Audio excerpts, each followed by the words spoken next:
रेणुकादेवी आणि यल्लम्मा देवी यांचे नाते काय आहे? रेणुकादेवी म्हणजेच देवी पार्वतीचा अवतार आहे. रेणू हा सूर्यवंश इक्ष्वाकू घराण्यातील शासक होता. राजा आपल्या वर्चस्वासाठी प्रसिद्ध होता. त्याला 3 पत्नी असूनही तो निपुत्रिक होता. त्यामुळे राजा दुःखी होता. त्याच्या दरबारातील पुरोहितांच्या सांगण्यानुसार त्यानं संततीसाठी यज्ञविधी केला. यज्ञाच्या अग्नीच्या ज्वाळांमधनं सोन्यासारखे चमकणारे बाळ उत्पन्न झाले. राजा खूप आनंदी झाला आणि त्याला वाटले की हे बाळ आपल्यासाठी देवी दुर्गेचे वरदान आहे. स्त्रीच्या पोटातून बाळ जन्माला आले नाही म्हणून तिला अयोनिजा आणि राजानं तिचे नाव रेणुका असे ठेवले. ती अग्नीतून जन्माला आली म्हणून तिची अग्निजा म्हणूनही स्तुती केली गेली. बालपणापासूनच रेणुका आध्यात्मिकदृष्ट्या प्रगत होती. तिने प्रत्येक कला शिकली होती, ज्या कला राजकुमारीला माहीत असणे आवश्यक होते. पुढे महर्षी अगस्ती यांनी रेणू राजाला रेणुकेचा विवाह जमदग्नी बरोबर करण्याचे सुचवले. ऋषी जमदग्नी हे ऋषी रुचिक आणि सत्यवती यांचे पुत्र भृग महर्षी यांच्या वंशातील होते. ते सप्तर्षींमध्ये एक म्हणून ओळखले जात होते आणि ते त्यांच्या रागासाठी देखील प्रसिद्ध होते. खडतड तपसाधना करून त्यांनी योग सामर्थ्य प्राप्त केले होते. सोबतच देवतांचे आशीर्वाद सुद्धा संपादन केले होते. ऋषी कोणतीही चूक त्यांच्या निदर्शनास आल्यास माफी देत नसत. लग्न झाल्यावरती रेणुका आणि जमदग्नी ऋषी बेळगाव जिल्ह्यातील सौदंती भागात असलेल्या रामशृंग पर्वतराजीमध्ये राहत होते. रेणुका महर्षी आणि जमदग्नी यांना पूजेत मदत करत असे. ऋषींनी सर्व गुरु आणि स्वर्गीय देवतांच्या उपस्थितीत तिच्याशी विवाह केला होता. भगवान इंद्रानं कामधेनू नावाची गाय भेट दिली होती, जी आपण जे मागतो ते देऊ शकते. एका सकाळी रेणुका आणि जमदग्नी कमंडलू नदीच्या काठी प्रवास करत होते. अचानक जमदग्नीमध्ये संभोगाची इच्छा निर्माण झाली आणि आपण मोकळ्या जागेत आहोत असे त्यांना वाटले, कारण ती ओसाड जागा होती आणि कुणीही पाहू शकत नाही असे त्यांना वाटत होते. पण सूर्याच्या सानिध्यात असे कृत्य पाप आहे ही परंपरा जमदग्नी विसरले. जमदग्नीने रेणुकेला जलद चालण्याचा आग्रह केला, पण सूर्याच्या तीव्र उष्णतेमुळे ती वाळूवर चालू शकली नाही. ऋषींनी संतापून रेणुकेला कारण विचारले आणि तिनेही तेच उत्तर दिले. तेव्हा ऋषी संतापले. त्यांनी सूर्यदेवाला शाप दिला की तू आपले वैभव गमावून मंद तारा बनशील. तेव्हा सूर्यानं ऋषीला त्यांनी केलेल्या पापाची आठवण करून दिली आणि ऋषीला शाप दिला की त्याला राजा मारेल. मग नारदांनी येऊन दोघांनाही शांत केले आणि त्यांना उशाप केला की सूर्यावर राहू आणि केतू वर्षातून एकदा आक्रमण करतील आणि त्याचे वैभव गमावतील आणि जमदग्नीला एक राजा मारेल, पण त्याचा पुत्र त्याचे रक्षण करेल. त्यानंतर रेणुका आणि जमदग्नी ऋषी तामिळनाडूच्या कुंडलीपुरम जवळील एका आश्रमात आनंदाने राहत होते. रेणुकेला वसु, विश्ववसु, बृहयदमनु, भृत, वाकनवा आणि रामभद्र असे 5 पुत्र होते. धाकटा मुलगा रामभद्र हा भगवान विष्णूंचा अवतार होता, जो नंतर परशुराम म्हणून ओळखला गेला. परशुराम एक शक्तिशाली विजया होता, ज्यानं सर्व शास्त्रांमध्ये प्रभुत्व मिळवले होते. त्यांनी भगवान शिवासाठी अपार तपश्चर्या केली. माता रेणुका अत्यंत सुशील व सामर्थ्यवान होती. ती दररोज भल्या पहाटे उठून मलप्रभा नदीवर स्नानासाठी जात असे. ती किनाऱ्यावरील वाळूचे मडके बनवत असे व आपल्या सिद्धीनं त्यात महर्षी जमदग्नींसाठी पाणी भरून आणत असे. पाणी मडक्यात भरल्यावर तिथे असलेल्या सापाचे वेटोळे ती आपल्या डोक्यावर ठेवून त्यावर ती मडके ठेवून त्या आश्रमात जात असे. जमदग्नी ऋषी तिनं आणलेल्या मलप्रभा नदीच्या पाण्यानं शुचिव्रत होऊन धार्मिक कार्य करत असत. ती हा नित्यक्रम अतिशय निग्रहाने करत असे. आता रेणुका दररोज जवळच्या नदीतून पाणी आणत असे आणि ते पवित्र पाणी विधीसाठी वापरले जात असे. आपल्या पतीप्रती असलेली भक्ती आणि तिच्या आदर्शांमुळे रेणुका कोरड्या वाळूपासून भांडी बनवण्यास सक्षम होती. ती रोज नदीच्या पात्रात वाळूचे ताजे भांडे बनवत असे आणि नागाची चुंबळ बनवत असे. एके दिवशी सकाळी रेणुका वाळूच्या कुंड्यातून पाणी आणण्यासाठी नदीवर जात होती. भांडी बनवल्यानंतर ती पात्रात पाणी भरण्यासाठी नदीत उतरली. पाण्यात तिला गंधर्व जोडप्यांचा कामुक जलक्रीडा करताना पाहिले.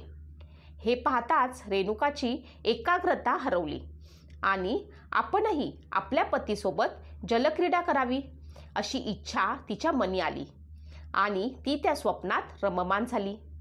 जेव्हा ती भानावर आली तेव्हा तिला झाल्या प्रकाराचा पश्चाताप होऊन उशीर झाल्यानं तिनं पटापट आंघोळ टपली.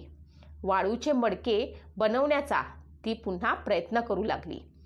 चित्त विचलित झाल्यामुळे ती मडके बनवू शकली नाही. सापाला पकडण्याचा प्रयत्न करताच साप देखील तेथून अदृश्य झाला. तिच्या डोक्यावरील वाळूचा कुंड फुटला. तिला या गोष्टीचे कारण कळले आणि ती रिकाम्या हातानं आश्रमात गेली. माता रेणुका रिकाम्या हाताने येताना पाहून जमदग्नीला काय झाले ते कळले आणि ऋषींनी तिला भयंकर चर्मरोग होण्याचा शाप दिला आणि सर्व पंचमहाभूतांच्या रक्षणाचा शाप दिला. त्यानं तिला आश्रम सोडण्यास आणि त्याच्या नजरेस न येण्यास सांगितले. रेणुकाला पश्चाताप झाला आणि तिने भगवान शिवाची पूजा करण्याचा प्रयत्न केला, परंतु त्यांचे मंदिर देखील नाहीसे झाले. कोणताही मार्ग नसल्यामुळे ती आश्रमापासून दूर जाऊ लागली आणि जंगलात प्रवास करू लागली. जमदग्नीच्या शापामुळे तिला अन्न पाणी मिळू शकले नाही. ती आदिवासी भागात गेली जिथे ते लोक राहत असत. त्याला चांडाळ वाटिका असे म्हणतात. तेथे रेणुका एका मातंग महिलेच्या घरी पोचली. मातंगीनं रेणुकेला अत्यंत प्रेमानं आणि काळजीने स्वीकारले आणि आजूबाजूला उपलब्ध औषधी, मुळे आणि वनौषधीने त्वचा रोगावरती उपचार सुरू केले. एके दिवशी रेणुका जंगलात जात असताना तिला एकनाथ आणि जोगनाथ हे 2 ऋषी भेटले, ज्यांनी रेणुकेला राजकुमारी म्हणून ओळखले आणि तिच्या वाईट परिस्थितीचे कारण विचारले. मग एकनाथ आणि जोगनाथ यांनी थोडा वेळ विचार केला आणि रेणुकाला एक अत्यंत कठोर विधी सुचवला. तिची स्थिती सुधारू शकणारे एकमेव भगवान शिव होते आणि त्यांनी तिला अत्यंत कठोर तपश्चर्या करण्यास सांगितले.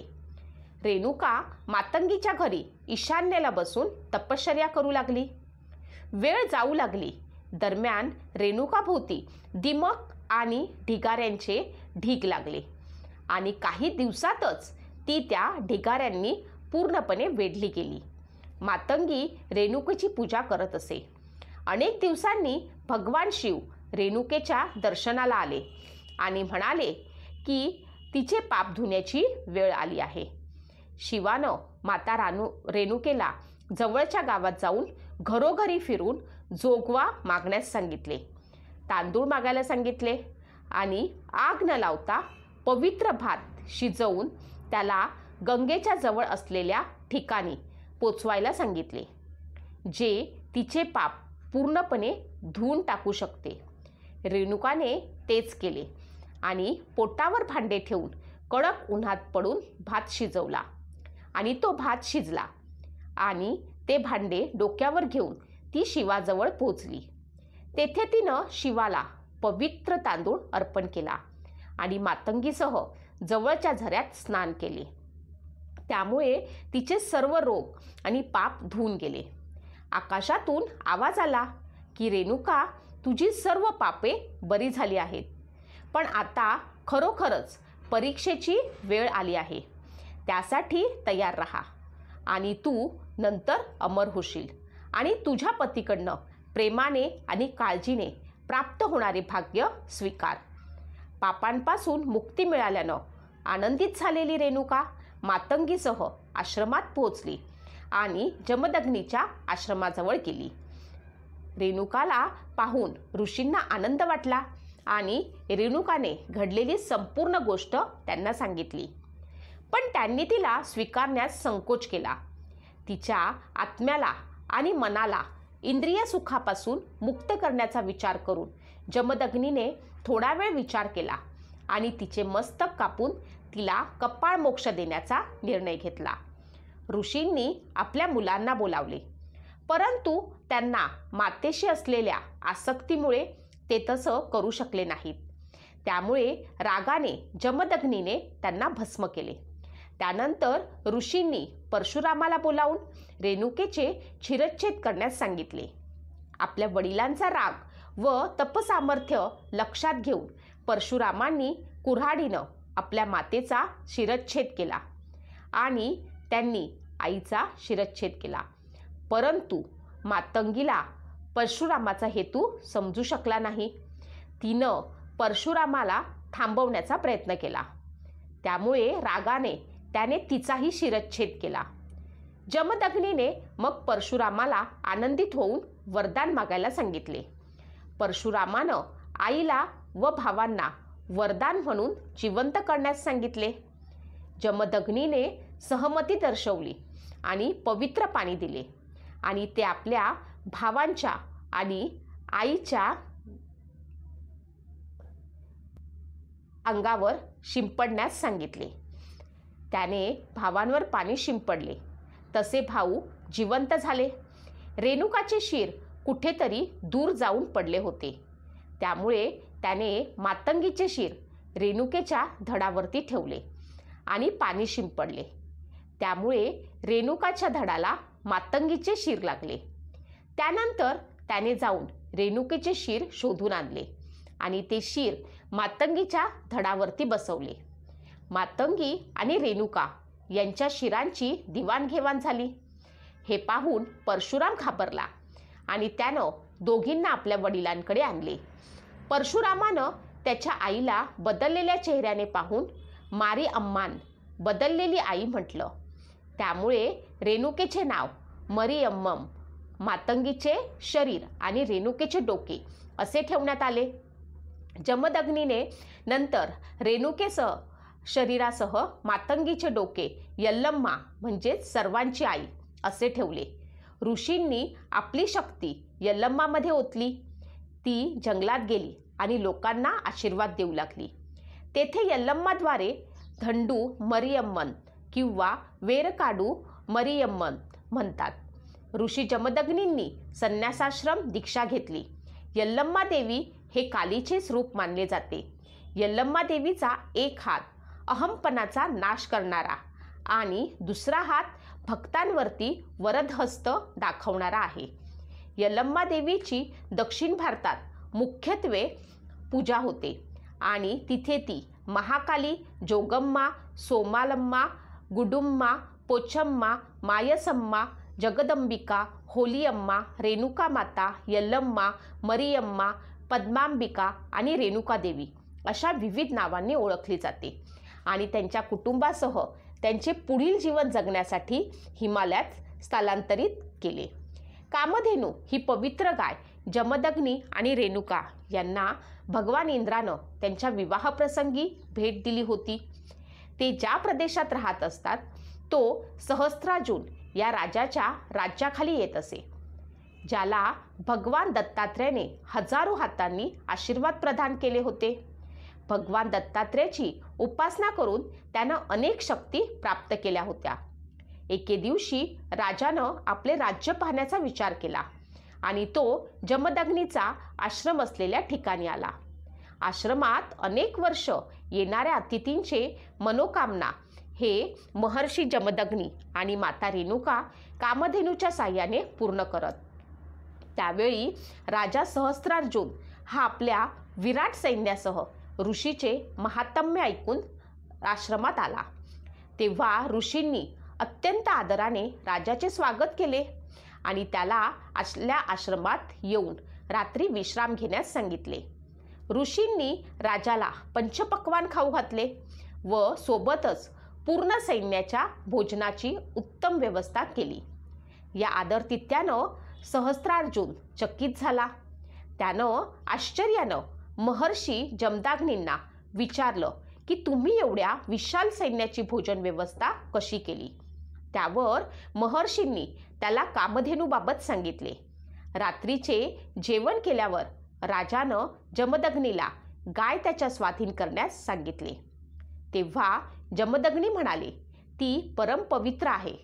जर ते अनावश्यक गोष्टींसाठी वापरली गेली तर ती गाय आणि ज्याने ती आपल्याला वरदान म्हणून दिली आहे त्याचा अपमान होतो.